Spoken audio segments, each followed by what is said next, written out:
Okay, today we are going to can some homemade bean soup. So I started with, put that around.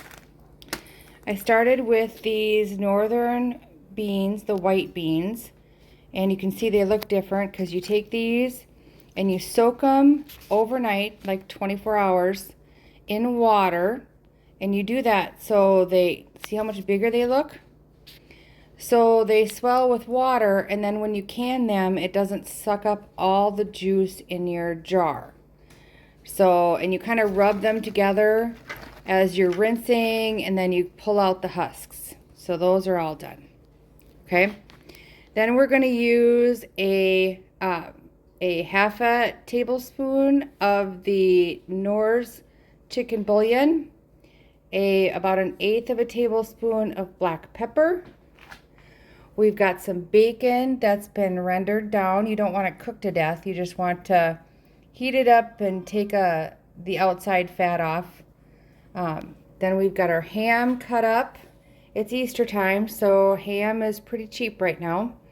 And I got some carrots cut up, and I've got my onions. So here we go. Now we're going to start assembly. I'll come back when we're done. Okay, here's the first jar. So you can see I started with the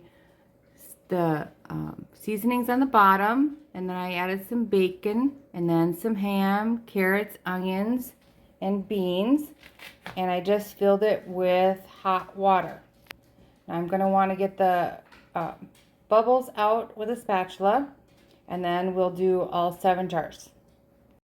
So this is a canning spatula. It's very skinny. So you just kind of shove it down in there like that, kind of get any air bubbles out. And then I'm going to put the lid on and the ring. Okay, you're going to want to dip your paper towel in some white distilled vinegar and wipe the top to make sure all the debris is off and it seals well. Okay, everything's all assembled. I needed to cut up some more ham.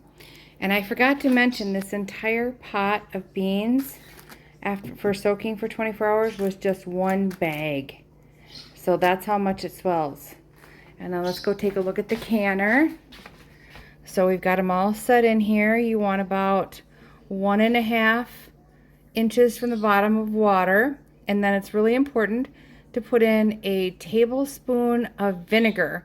That'll keep your jars from getting all scaly on the outside. So I'm going to pressure cook this at 10 pounds of pressure for 90 minutes. We'll come back when it's done. Okay, so everything's in the pressure cooker. And this is a 26 quart, I think, Presto. So I'm going to wait till that gets up to like 10 pounds and then turn the heat down and then let it cook. So this is a nice find I found on Facebook. These things are so expensive, and I found it for 40 bucks. Yay me. Okay, they're out of the pressure cooker. They're still boiling. They're looking pretty good though. Now we just have to wait for them to cool down and seal.